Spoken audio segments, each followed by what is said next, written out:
was pleased with all three groups offensively. Defensively, I thought we did some good things. We gave up a ball or two that we can't, that we can't give up. But all in all, I was pleased with it. It was a good second scrimmage. The thing with us is normally this finishes up camp, but the way we've structured it, we've got one more week before school starts, so we can still. I like this setup because now there's some young guys that have shown they're going to be good players. Now we've got time to keep teaching them, and you've got walk-through time, and time to keep going over the things that they're going to need to know once the season starts, to take some of those young guys and try to get them ready maybe a little earlier than what you used to. Because back in the day, you'd flip the switch now and start getting ready for Kansas State. We're still 3 weeks away from Kansas State. We've been able to spread it out a little bit. You haven't had to grind all day, every day. And I think that has helped. I think it's helped keep our guys a little fresher, a little healthier, a little more juice and energy. I thought they had good energy today, 2 weeks into camp. Now we've got time Monday morning. Can't practice twice. So we may well use one of it to watch film, to watch this film. Back in the day, you'd have 2 a day on Monday. So you'd need to watch this film on Sunday so that you can practice Monday morning, practice Monday afternoon. Well, now the setup is such that it allows you to, and a lot of these guys probably went 50 plays a piece. I imagine there's a couple of guys that got maybe 60 plays. I don't know. But now you don't have to, you give them a little time off, let them refresh, and then have one more push to finish camp. I thought Brandon Myers, he showed up in the last scrimmage, and he's shown up during practice making plays, and you go, well, there's a play. Can you do it again? And then he does it again. You go, well, he's pretty good. But now you're starting to see it enough. You're seeing it enough to where you realize that kid is a big time playmaker. Everybody's a playmaker in high school. Some guys, it may take them a little bit to transition before they can start making those kind of plays at this level.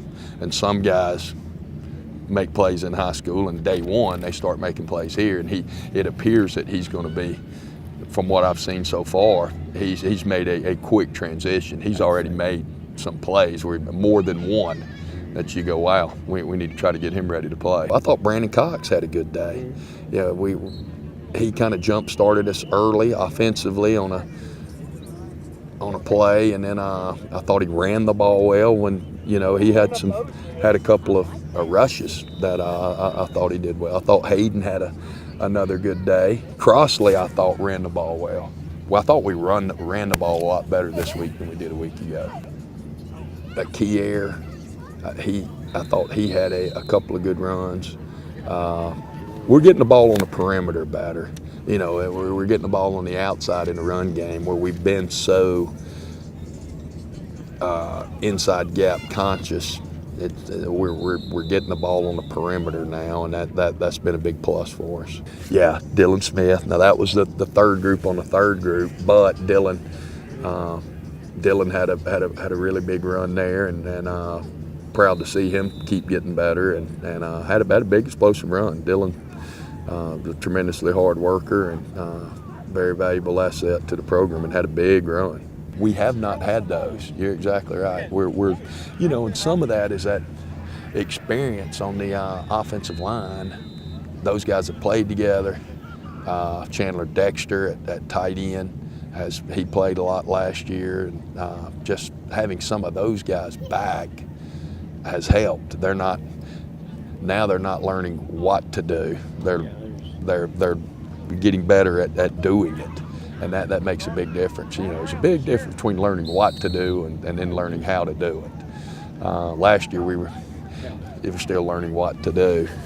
Defensively, I know Chris Chambers he shows up every time that when he decides he wants, you know, and he put Chris is nobody plays harder than Chris, but I'll see there are times when he can take over and he's hard to block, man, coming off that edge. I like our pass rush. I think we've got good pass rushers in Chambers and Eric Jackson. I think Chris Terrell's a really good player. I know George. I think he didn't show up a whole lot today because I don't think our plan was not to play him a whole lot. We didn't throw the ball hard to throw it over, on Trey's side. But I was pleased with, I thought they played tough on the goal line. We got it in, but it could have went either way. If he'd called no touchdown, we'd have, he scored. But they do it every day. It's a judgment call once it gets to that point, unless you've got replay. But I thought they played really good inside run defense. We got a thing or two on the perimeter. We've still got to shore up some things up, but I think our safety play is strong. Those guys I thought we tackled well. I think Bubba played good at nose. Chambers and Terrell are really good players. Eric Jackson is still coming on. He's stepping into some new shoes, and he's very capable of making a lot of big plays. Linebacker play, he's got good players there.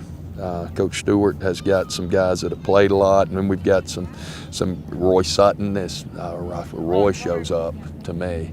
I know Coach Stacks really likes him a lot, and Reggio is making an impact. Is going to be a good player. So there were a lot of good things on both sides.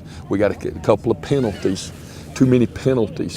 We got to get that stuff cleaned up. I can live with the you don't like the interferences and the defensive holdings. You don't want those. But I can live with that. What you don't want is the offsides, the lining up offsides and the neutral zone, that type of stuff to give free plays, and we got to get that stuff cleaned up. Go!